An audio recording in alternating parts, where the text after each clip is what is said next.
Ya, madza yuzkar 'inda qada'il hajah. Apa yang diucap saat buang hajat. Ya, hadis berikutnya.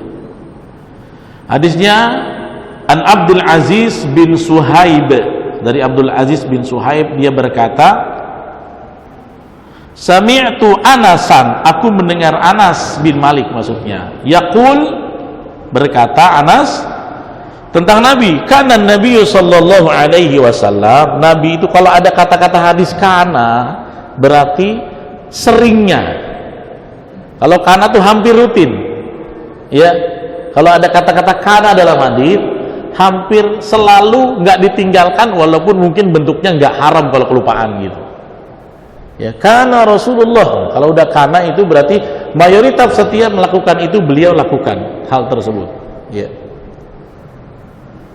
Nah, kecuali kalau Nabi lakukan sekali-kali, biasanya nggak ada kata kananya. Kalau Nabi lakukan sekali-kali nggak ada kata kananya.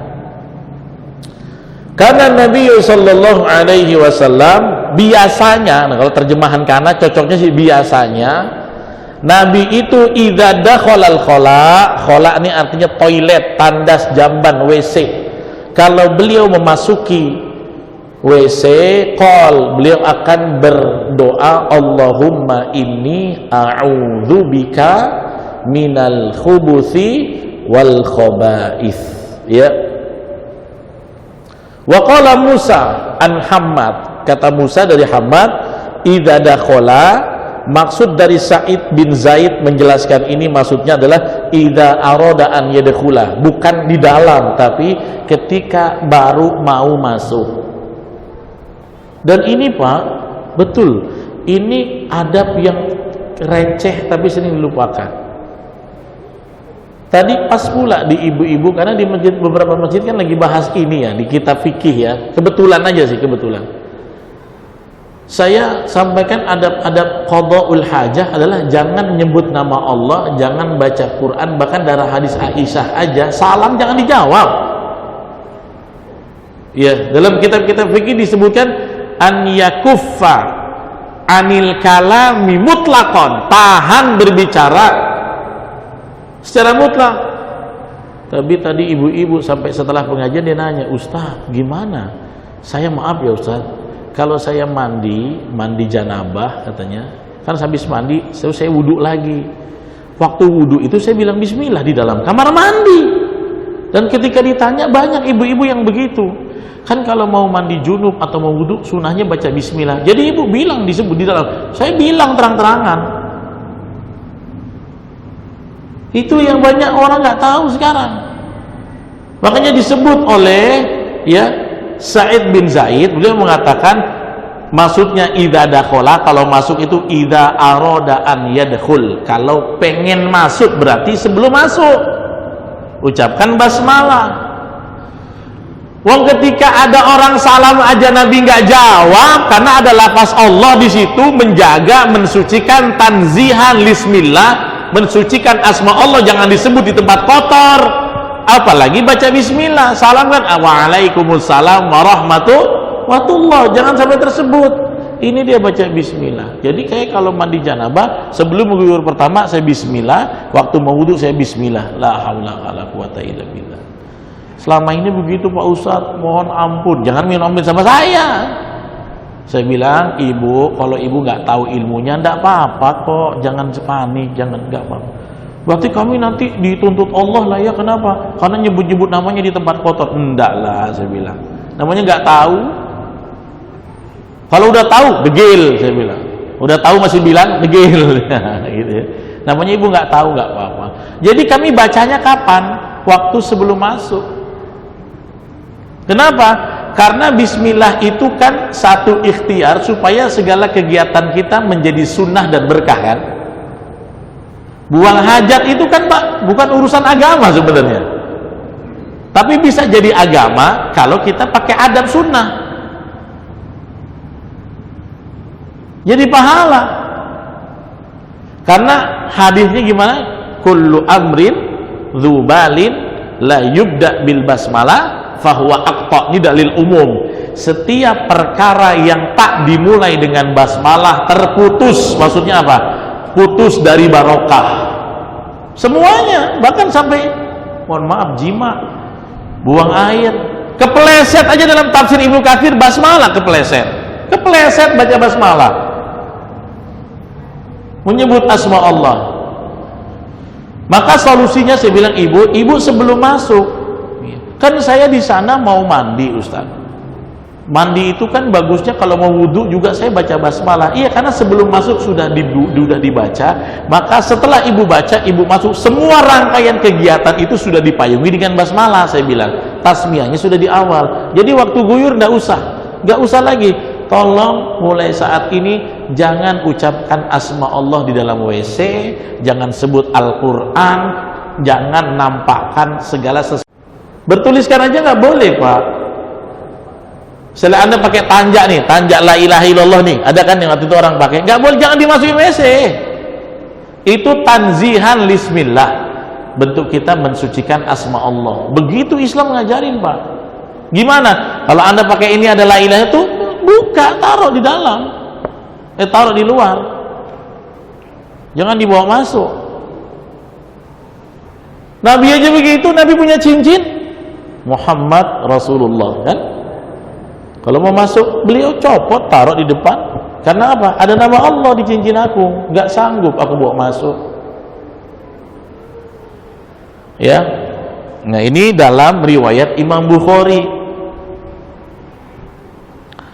Tapi rupanya Imam Al-Karmani setelah beliau menyelidiki riwayat-riwayat dari Imam Bukhari, beliau menukil pula ada satu riwayat, ya, yang Imam Karmani setelah menyelidikinya, di situ ada yang lafaz lain, Nabi ketika masuk WC bukan cuma Allahumma inni a'udzubika minal khubuthi, tapi ada basmalahnya terlebih dalam riwayat Imam Muslim.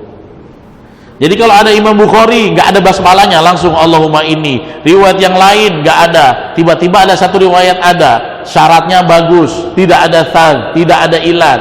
Kemudian bagaimana cara pakainya? Terus dalil mana yang benar? Dalil mana yang benar? Caranya digabung.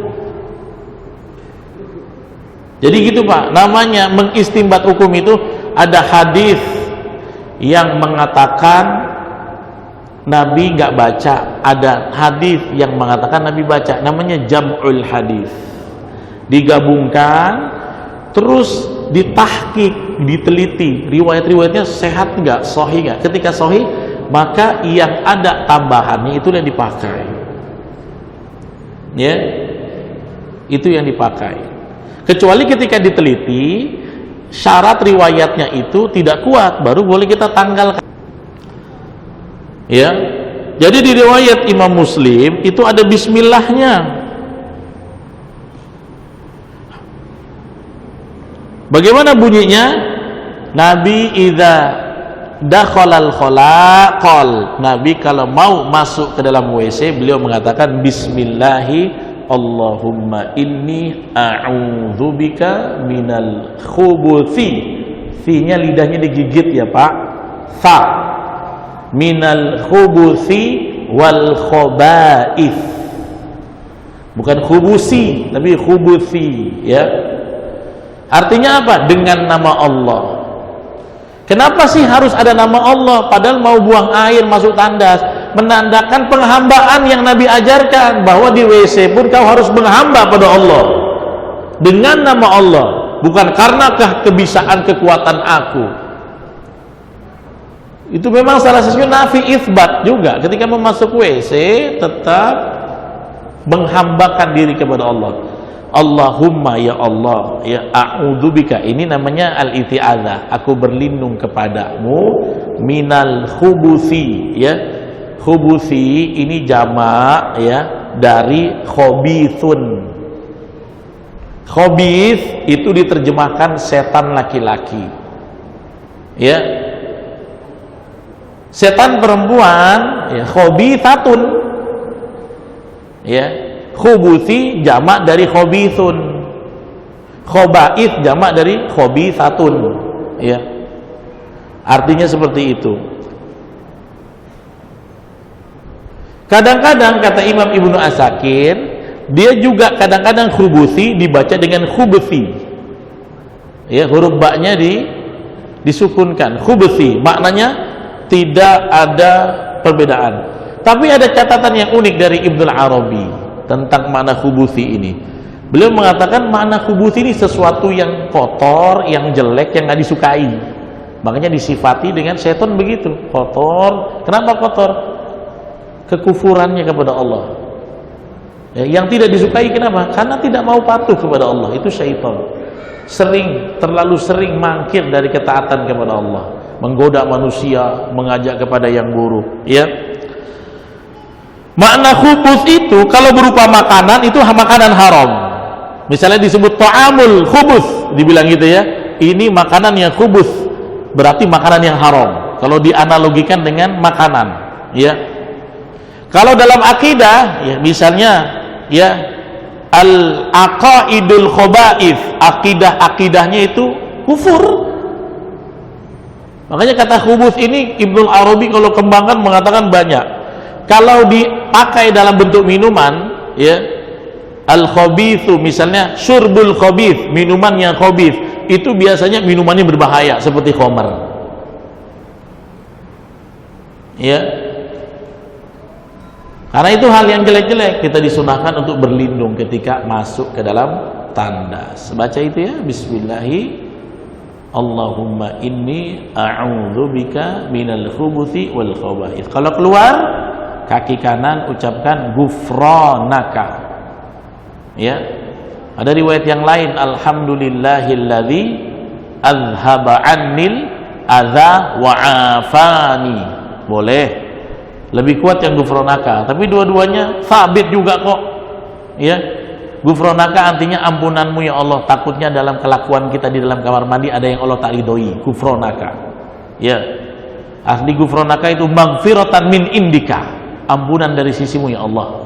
Ya, alhamdulillahilladzi azhaba 'annil adza wa 'afani. Segala puji bagi Allah yang telah menghindarkan dari aku keburukan dan melindungi aku, ya, wa'afani dan memaafkan aku, gitu ya, menyehatkan aku, dari kata afa.